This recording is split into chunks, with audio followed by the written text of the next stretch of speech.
Hello guys, this is Green Cave. We had a successful White Widow germination with the Jiffy pellet last week, and now we focus on growing the plant. The first 8 days after 1 week of germination, there isn't much to see. The soil is still moisty from the last time we watered her, and she's growing steady every day. On day 8, we can see that the first nodes are starting to appear. My goal is to practice stopping this grow, so counting the nodes is really important. The soil is feeling dry, but there is definitely some water left in there. You can check this by picking up the pot and feeling the weight difference between a watered pot and a dry one. I'm going to leave it for a few more days. On day 10, I can feel that the soil has completely dried out. It's not bad for a cannabis plant to have no water now and then. This is perfectly healthy for her. Overwatering is much worse than playing it safe and letting her dry out now and then. The next day it's time to feed her. I have 4 bottles for the vegetative stage, but we can already get rid of the basic grow nutrients because our grow soil already contains these nutrients for the first few weeks. Everything except the pH down is optional, but recommended. I haven't tried a root booster yet, but I'm curious and I want to experiment with it. It claims to stimulate the growth of the roots, but it's completely optional. The schedule says 2 ml, so I'm going to take half of it and pour in 1.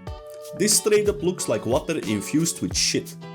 I don't even want to know what's in here, but apparently it works.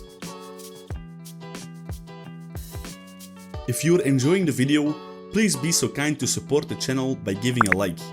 Subscribe for more videos like this one. Thanks! Now that we have our shit infused water, let's look at the CalMag.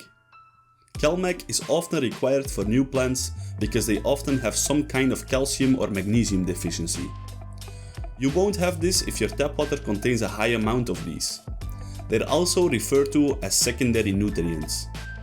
We already added the shit into our water, now it's time for the urine. This is not from the brand Plagron, so it isn't even on my feeding schedule. The bottle says add 0.1 to 1 ml for each liter of water. My can contains 2 liters, so I'm adding around half a milliliter. Stir everything around, and the final required step is the pH correction. We need to get it between 6 and 7. With just this tiny drop of pH down, the pH will go down a lot, stir it around, and it isn't even enough yet. So another tiny touch of pH down will get it right. Stir again, it's perfect. The can looks like it contains river water or something, but I guess these nutrient brands know what they're putting in here. Don't water on the top of the plant. Go nice and around to stimulate the roots to spread to the outside of the pot. The following 6 days, the plant is absorbing the nutrients well and it's growing a lot.